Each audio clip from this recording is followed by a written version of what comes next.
Welcome class, this video is going to run through exercise 14.4, which is writing off a bad debt. So if you're going to follow through with me, you'll find this question on page 287 of your textbook and 251 of your workbook. Now this writing off a bad debt is actually the second stage of a process of how we account for the possibility, in fact the likelihood, that some proportion of your credit sales will not be repaid. I've already made a video on exercise 14.2, which explains the first step of the process, creating an allowance for bad debt. So there will be some implied knowledge in this one. If we look at this question is asking us to, on part A, to prepare the journal entry to write off a debt on the 10th of October. So this is what we're going to have to do. We're going to do this in our general journal here, but let's have a look at the information. And let's read it through. A credit sale of $480 plus GST, let's underline that, that's going to be important, was made 18 months ago to a company named Cheetham Proprietary Limited. So our business name we know of our accounts receivable is here. The customer has made no payments since that time, and at the end of the previous period, a decision was made to create an allowance of doubtful debts of $600. Management have been informed by Cheetham's Bank that the firm has collapsed and the owner can't be located. It's believed he has disappeared interstate.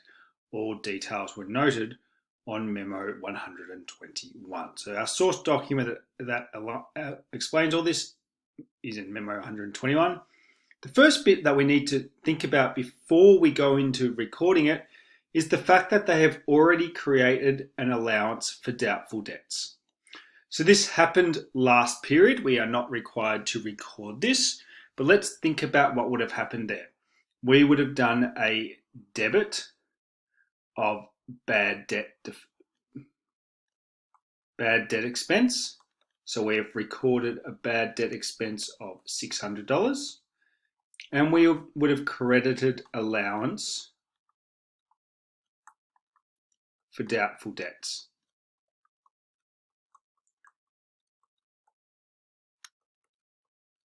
of $600. So already because of this expectation, we have recorded an expense that has gone up and we've recorded our assets going down. So we need to remember this when doing this, so let's keep that there.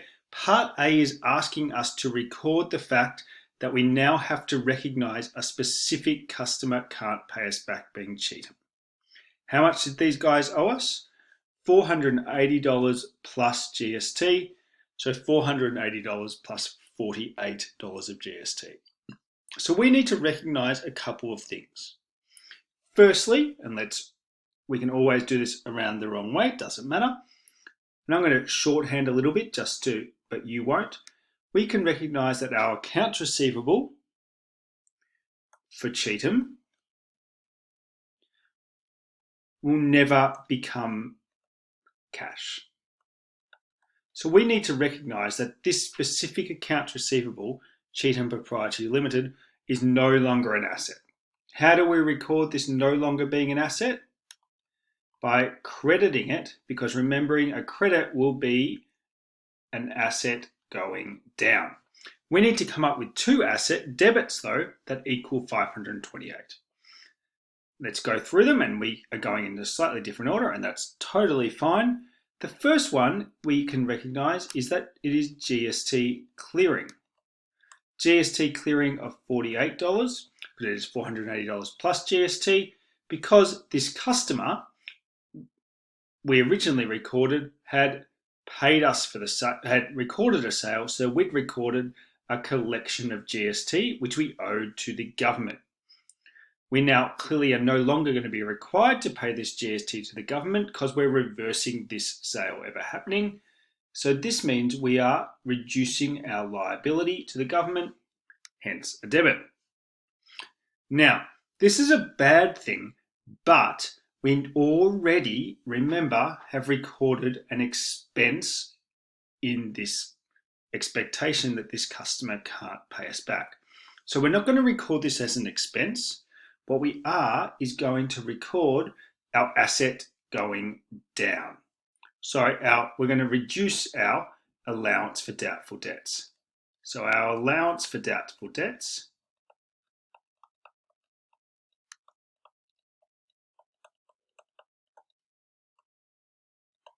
is going to be $480. And that, in a sense, in a weird way, because remembering this is a negative asset account, is almost going to increase our assets, but this is offset by our 528 in a way, if we think of it like that. And remembering we've already reduced our assets because of allowance for doubtful debts. It's a bit of a confusing one, but this is the process. Our narration would be that we have done an account written off. We have written off an account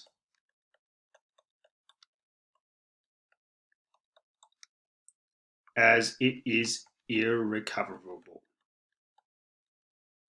Always remember we record our source document, this being memo 121. Now that's really the hard part. We've done our general journal. We're now going to pick up the important bits here into our general ledgers, and we've got the instructions.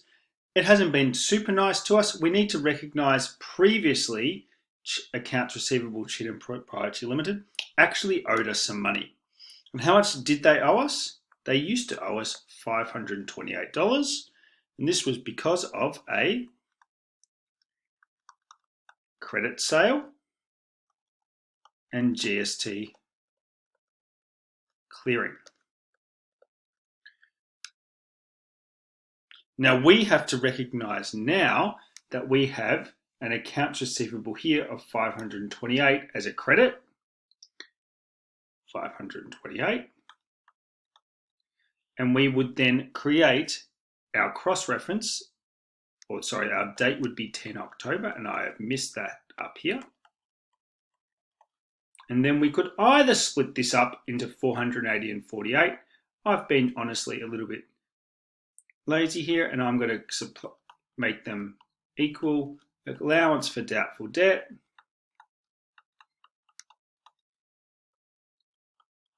and GST clearing. And I'll stop there and explain this just so we're fully clear of our cross-references. I am picking up my credit because I'm recording in the accounts receivable Cheetham Proprietary Limited. I've recorded here that I need to do a credit. Remembering credits on the right, debits on the left. And my cross-reference is always the parts of this that are the other side of the transaction because of the cross-referencing. I'm cross-referencing my journal to find the debits here, and there are two: allowance for doubtful debts and GST clearing. I also have to recognize that my allowance for doubtful debts has been impacted. Now, if we think this through, and some of it hasn't been totally removed, you might remember that we had a balance of $600. What's happened here? I have recorded a $480 reduction in the debit side, and my cross-reference here is accounts receivable Cheetham. I am again shortening it. You would not.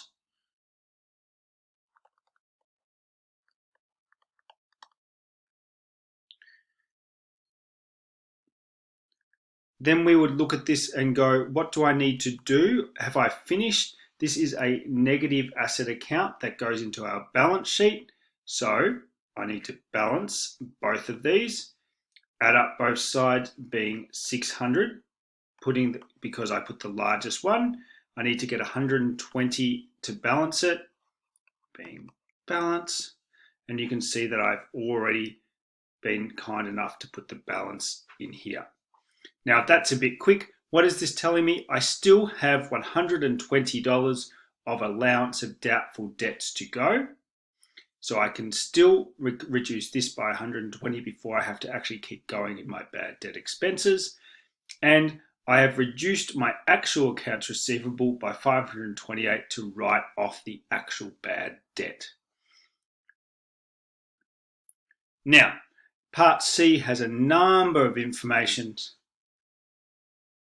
Asks you to outline the steps a business should follow before granting credit to a customer. This is a really open question. Lots of things a business should do before deciding to give credit to a customer. Because we never want to get into this situation where we are writing off bad debts. So we should be looking to the credit worthiness of the customer, how trustworthy they are. We should look at how good their business is, their history. Lots of things we should be doing before we actually decide to grant credit to a customer. And you can think of probably some other things that we could do. So guys, that is how we write off a bad debt. What do we need to remember?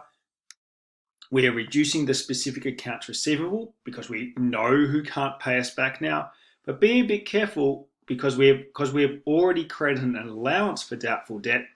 We are going to reduce that and not record a bad debt expense because that would be double counting. Guys, keep practicing this admittedly complicated process and you'll become an expert at acknowledging credit transactions will not always be repaid and writing off specific bad debts. Well done and keep practicing.